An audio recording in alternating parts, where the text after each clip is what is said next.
సరే madam, start చేసేద్దాం. Start చేయండి మేడం.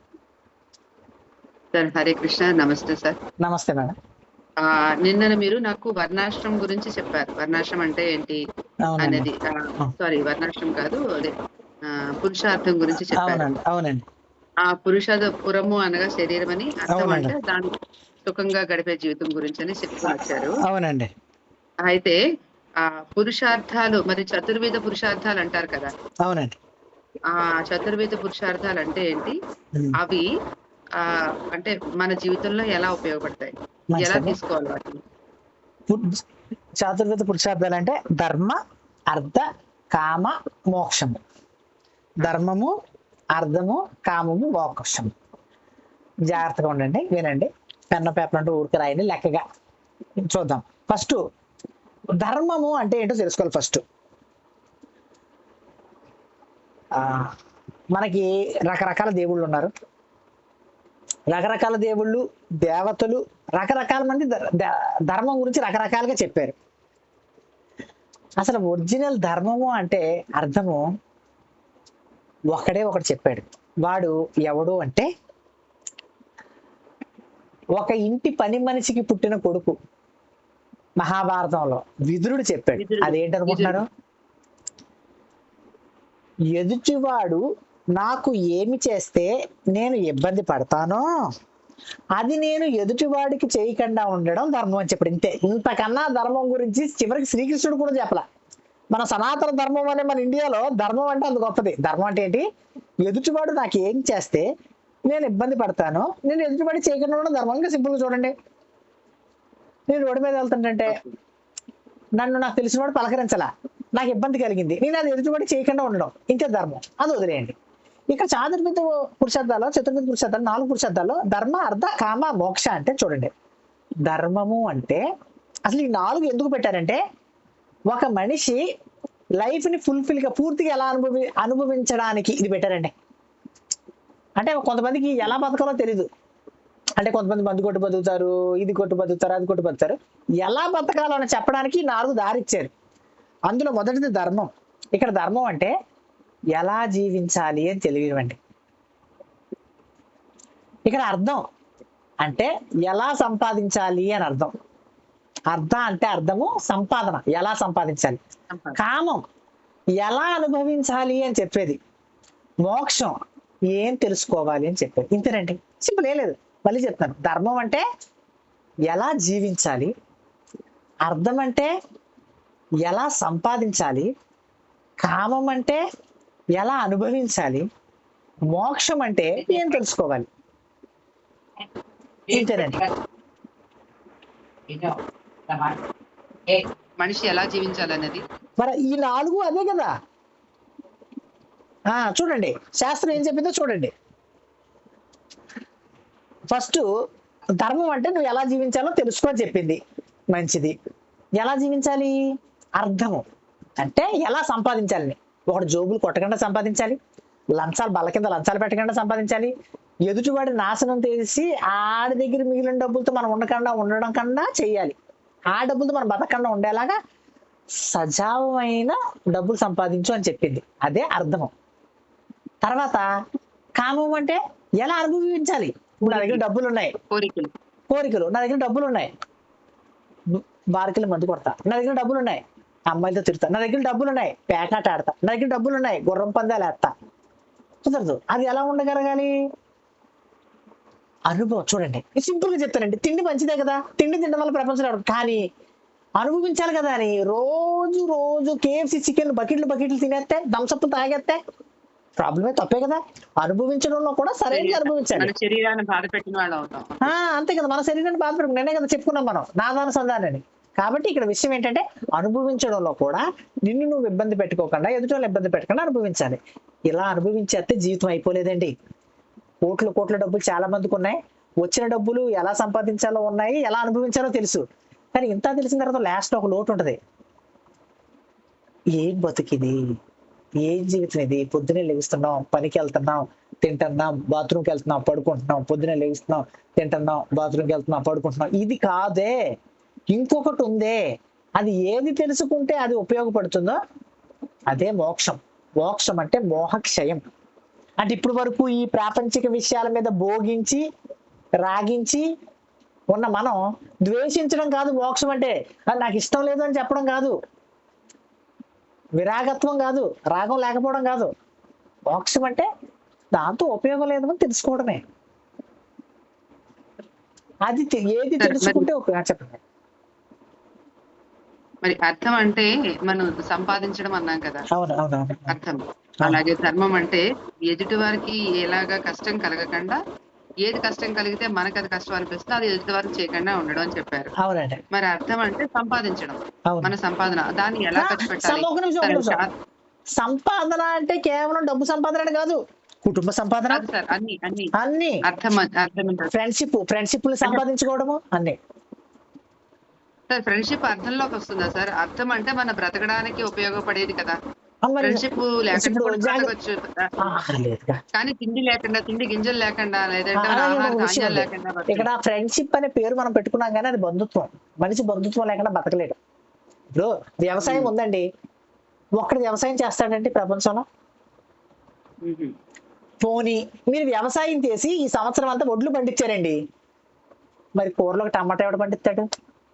నూనె వేరుశనగులు ఎవడు పండి? అంటే మన అందరం ఒక కుటుంబమే కాబట్టి వీళ్ళ సంపాదించుకోవడం కూడా ఒక అర్థమే. కానీ సంపాదించి వాళ్ళు లేకపోతే నేను లేను అని అనుకుంటే మళ్ళీ తప్పే. ఇప్పుడు ఒకటి ఫ్రెండ్స్ సంపాదించుకున్నారండి, కొత్త ఫ్రెండ్ కోటీశ్వరుడు వచ్చాడు, లేని సమ్మరి ఆడు ఫ్రెండ్ అయ్యాడు, నన్ను వదిలేసి ఆ దగ్గరికి వెళ్ళిపోయాడు, నా దగ్గర లేడే అని బాధపడకూడదు, చెప్పే కదా. అలా మనం ఉండగలిగితే మనకు అర్థమైంది. మరి కామం అంటే మనకు ఉన్న కోరికను తీర్చుకోవడం, ధర్మబద్ధంగా కోరిక తీర్చుకోవాలి. అంటే ఎలా పెడితే అలా కోరికలు తీర్చుకోవడం అది కామం. అది అప్పుడు కుక్కకి మనకి తేడా లేదుగా. కరెక్ట్. మరి అలా అనుకుంటే ఎదుటి వాళ్ళు ఇబ్బంది పెట్టకుండా కూడా చేసేది ధర్మమే. మరి అందులో కామాన్ని తీసుకుంటే ఎదుటి వాళ్ళు ఇబ్బంది పెట్టకుండా కొంతమంది చూపులే చూస్తారు, అంటే ఓన్లీ వాళ్ళని చూస్తారు. ఆ చూపే చూసి ధర్మబద్ధంగా లేదు, అది తనకు తెలుసు, కానీ అది కరెక్టేనా సార్? కాదు కదా. మనకి అందుకే అంటే ఫర్ ఎగ్జాంపుల్ తన భాగస్వామిని కాకుండా ఎదుటి వాళ్ళని ఆ కోరికతో చూసేది, కానీ ఎవరికి తను చెప్పలేదు, అంటే ఎదుటి వాళ్ళకి తెలియదు కాబట్టి వాడికి ఇబ్బంది కలగకపోవచ్చు. తను చూడడం తన మనసుకి తెలుసు కదా. మరి అప్పుడు అది కామం, ధర్మబద్ధమైన కామం కాదవదు. ఎదుటి వాళ్ళని చూసే హక్కు మనకు లేదు. జాగ్రత్తగా వినండి. మనస వాచ కర్మణ అని మూడు ఉన్నాయి. జాగ్రత్తగా చూడండి. కర్మణ, నేను వేరే అమ్మాయిని జడ పట్టుకొని లాగాను, తప్పే, అందరూ చూసాం కాబట్టి ఫిజికల్ గా. మాటలతో అన్నాను దాన్ని జడ పట్టుకొని లాగలరా అని, ఇది తప్పే. ఈ రెండు దొరికిపోతాం. ఇంకొక పైన ఉంది, మనసులో అనుకున్నది దొరకం, కానీ ఇది కూడా తప్పే. మనసులో అనుకుంటాం జడ పట్టుకొని లాగాలి అంటే నేనేం చెప్పాను అర్థమైందా? మనస వాచ కర్మ, ఈ మూడిట్లో ఏ ఒకటి. ఎం కీరవాణి గారు నా చిన్నప్పుడు ఇంటర్వ్యూలో ఒక అద్భుతమైన విషయం చెప్పారండి. ఆ విషయం ఏంటో ఒక స్టెప్ చెప్తాను. దేనికి ఇక్కడ ఉంది, ఆపోజిట్ యాంకర్, చాలా పెద్ద యాంకర్ ఏమన్నాడంటే, కీరవాణి గారు మీరు పెద్ద పెద్ద సంగీతం వాళ్ళతో పని చేపిస్తారు కదా, పెద్ద పెద్ద మంచి మంచి మంచి మంచి కుటుంబాలని సంగీతం ఎవరు నేర్చుకుంటారు? మంచి కుటుంబాలు, అదే మంచి మంచి వాళ్ళు నేర్చుకుంటారు, నేర్చుకుని వస్తారు కదా. అక్కడ ఎవరిని చూసినా కూడా నీకు ఏమి అనిపించలేదా అంటే ఆయన అన్నాడు, ఏమనిపించలేదంటే నేను ఒక విషయం చెప్తున్నానని ఆయన ఇలా మాట ఎత్తాడు. మనకి 3 ఉన్నాయండి, మనస వాచ కర్మణ. చేస్తే అది కర్మణ, అది పోనీ మాటతో అంటే అది తప్పే, 3 మనసులో అనుకున్న తప్పే అన్నాడు. అక్కడతో ఆపేశాడు. ఆయన తెలివైనడు కదా కీరవాణి, అక్కడతో ఆపాడు. యాంకర్ కూడా అర్థమైంది నేనేం చెప్పాను, అర్థమైందా మీకు? ఈయనమ్మ అంతే, మనం అంతకు మించి వెళ్ళకూడదు. అంతే, మనం మనసులో అనుకున్నా కూడా అది తప్పే. మీ వాయిస్ వినబడట్లేదు మేడం నాకు. ఉన్నాయి కదా మన జీవిత వర్ణాశ్రమాలు. జీవితంలో 4 రకాలుగా వర్ణాశ్రమాలు మనకు చెప్పారు. ఒకటి బ్రహ్మచర్యం అని, గృహస్థాశ్రమం అని, వానప్రస్థం అని, అలాగే సన్యాసాశ్రమం అని. అవునండి. ఇప్పుడు ఈ చాతుర్వేద పురుషార్థాలని ఈ వర్ణాశ్రమాల్లో ఎలా తీసుకోవాలి సార్? అంటే ఏ ఆశ్రమాలు మారిపోతాయి కదా. బ్రహ్మచర్యంలో ఉన్నప్పుడు ఒకలా ఉంటుంది, అలాగే వానప్రస్థంలో ఒకలా ఉంటుంది, గృహస్థాశ్రమంలో అప్పుడు అది మారుతుంది కదా సార్. అప్పుడు ఎట్లా తీసుకుంటాం ఈ చాతుర్వేద పురుషార్థాన్ని? చాతుర్వేద పురుషార్థాలు అందరికీ ఉన్నాయి, సన్యాసిగా లెక్కేసుకుందాం. సన్యాసిగా లెక్కేసుకుందాం ఫస్ట్. సన్యాసి చాతుర్విధ పురుషార్థాలు అటాచ్ చేస్తున్నా. ఫస్ట్ ధర్మం అంటే ఏంటి? ఎలా జీవించాలో తెలుసుకోవాలి, అంతే కదా. ఆడు ఎలా జీవించాలో తెలుసుకున్నాడు కాబట్టి ఇప్పుడు సన్యాసి అయ్యాడు, లేకపోతే గృహస్థ అయ్యేవాడు కదా. First fulfil. 2 ఎలా సంపాదించాలి? ఏం సంపాదించాలి? జ్ఞానాన్ని సంపాదించడమా లేదా ఆహారాన్ని సంపాదించడమా? ఎలా అయిపోయింది. 2 ఫుల్ఫిల్. 3 ఎలా అనుభవించాలి? తెలుసుకున్న జ్ఞానంతో రమణ మహర్షి ఇలా కూర్చొని వచ్చే పోయే వాళ్ళు అడిగితే దానికి సమాధానం చెప్పడం, లేదా ప్రకృతి ఎంత బాగుంది, చెట్టు మీద పెట్ట ఎలా కూస్తుంది, కూస్తున్న దాన్ని అనుభవించడం, సూర్యుడిని చూస్తూ ఆహా సూర్యుడు ఎంత బాగున్నాడు అని దాని ఇంకా సింపుల్ గా చెప్తాను. ఒకసారి ప్రపంచ విజేత అయిన అలెగ్జాండర్ ఒక ముని దగ్గర, ఇండియాలో ఉన్న మునులందరూ గొప్పలు అంటే ముని దగ్గర మీరు వినుంటారు కదా. ముని దగ్గరికి వచ్చి నేను ఎవరు నువ్వు అని అడిగాడు. అంటే నేను ఒక అనామకుడు అన్నాడు.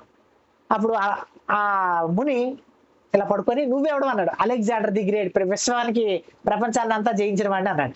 అనగానే అవునా ఆహా అన్నాడు. అనగానే నీకేం కావాలి కోరుకో అన్నాడు. ఎవడో అలెగ్జాండర్. నేను అన్ని ఇవ్వగలను, నీకు ఏం కావాలి కోరుకో అన్నాడు. అనగానే ఆ ముని ఏమన్నాడు తెలుసా? కొంచెం పక్క తక్కువ, సూర్యుడు పడట్లేదు నా మీద అన్నాడు.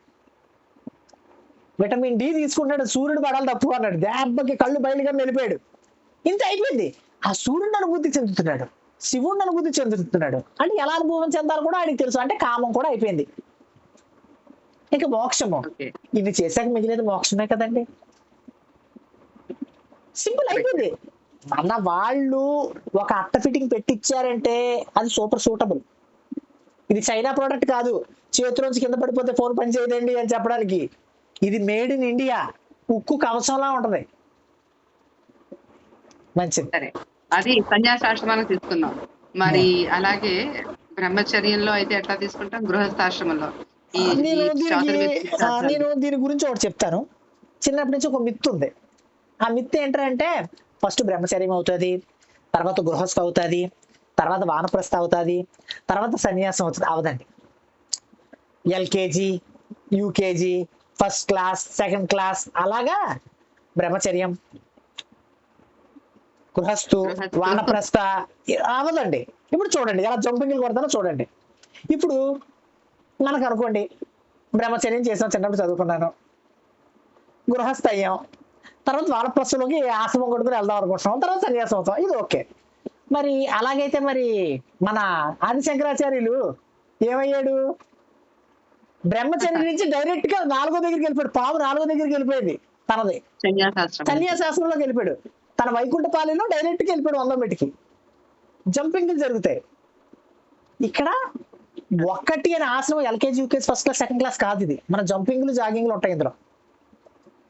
ఇప్పుడు ఇంకొక విషయం, అన్ని జరిగా కూడా గృహస్థ అయిపోయి వానప్రస్థం అయిపోయి వానప్రస్థం నుంచి చదువుకొని మళ్ళీ బ్రహ్మచర్యం అవ్వచ్చు. బ్రహ్మచర్యం అంటే అర్థము నేర్చుకోవడం, చదువుకోవడం అని దాని అర్థము. బ్రహ్మచారి అంటే అర్థము పెళ్లి చేసుకోకుండా ఉండేవాడు కాదు. బ్రహ్మచారి అంటే అర్థము నేర్చుకునేవాడు. నేర్చుకునేవాడికి ఎలాగో పెళ్లి అవసరం లేదు, అది దాని అర్థం. పాయింట్ అర్థమైందా? బ్రహ్మచారి అంటే అర్థము పెళ్లి చేసుకునేవాడు కాదు. బ్రహ్మచారి అంటే నేర్చుకునేవాడు. నేర్చుకున్నాడు ఎలాగో పెళ్లి చేసుకున్నాడు, పెళ్లి చేసుకోడు కదా, అది బ్రహ్మచారి అర్థం. మరి బ్రహ్మచర్యం అంటే అలా కాకుండా స్త్రీ సంభోగం లేకుండా నేలనే పడుకుంటూ ఇలా ఇది కూడా చెప్తారు కదా సార్. మరి అది కరెక్ట్ కదా? మరి అదే కదా, నేర్చుకునేవాడు సుఖ భోగాలు అనుభవించడు. విద్యార్థినాం నా సుఖ నా నిద్రహ, ఇది మన వేదంలో ఉందా? విద్యార్థినాం నా సుఖం నా నిద్రహ. విద్యార్థికి సుఖం లేదు, నిద్ర లేదు, ఇంతే. ఆడు మీరు పరుపు ఎత్తే పరుపు మీద పడుకుంటాడు, మీరు నేల ఎత్తే నేల మీద పడుకుంటారు, మీరు బిర్యానీ పెడితే బిర్యానీ తింటాడు, మీరు గింజన్నం పెడితే గింజన్నం తింటాడు. అంత అయిపోయింది. వాడికి కావాల్సింది ఒక్కటే, చదువు చదువు చదువు, అంతే.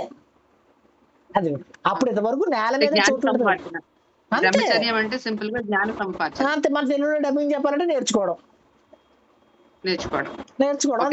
మరి అదే బాల్యావస్థలో ఉన్నప్పుడైతే ఈ చాతుర్విధ పురుషార్థాలను అప్పుడు ఎట్లా తీసుకుంటారు సార్? పిల్లలుగా ఉన్నారు, బాల్యావస్థలో ఉన్నారు, వాళ్ళకి ఎలా వర్తిస్తాయి? బాల్యావస్థకు వర్తం లేదుగా, అందుకే పిల్లలు దేవుడు ఒకటే అని చెప్పాం మనం. మన పిల్లలు దేవుడు ఒకటేనని చెప్పా. వాళ్ళు జాగ్రత్తగా వినండి. టాయిలెట్ పోసారు, ఎవరైనా తిడతాడండి వాళ్ళ మీద? లేదు. వాళ్ళు నాకు ఐఏఎస్ ఆఫీసర్లో ఒక క్వశ్చన్ ఉంటుంది, ఈ క్వశ్చన్ మీరు వినుంటారు లేదు, ఒక విషయం చెప్తాను చూడండి. పిల్లలు కాదు పెద్దవాళ్ళన్నా సరే, పెద్దలు ఐఏఎస్ క్వశ్చన్ ఏంటంటే, ఇంటర్వ్యూ చాలా సీరియస్ గా జరుగుతుంది. అందులో ఫస్ట్ క్వశ్చన్, 23 సంవత్సరాల అబ్బాయి ఇంటర్వ్యూలో ఉన్నాడు. ఏమడిగాడంటే క్వశ్చన్ ఇంటర్వ్యూయర్, నువ్వు సడన్ గా పాస్ అయ్యావు, ఎగ్జామ్ ఇక్కడ పాస్ అయ్యావు, ఐఏఎస్ అయిపోయావు, ఇంటికి వెళ్ళావు.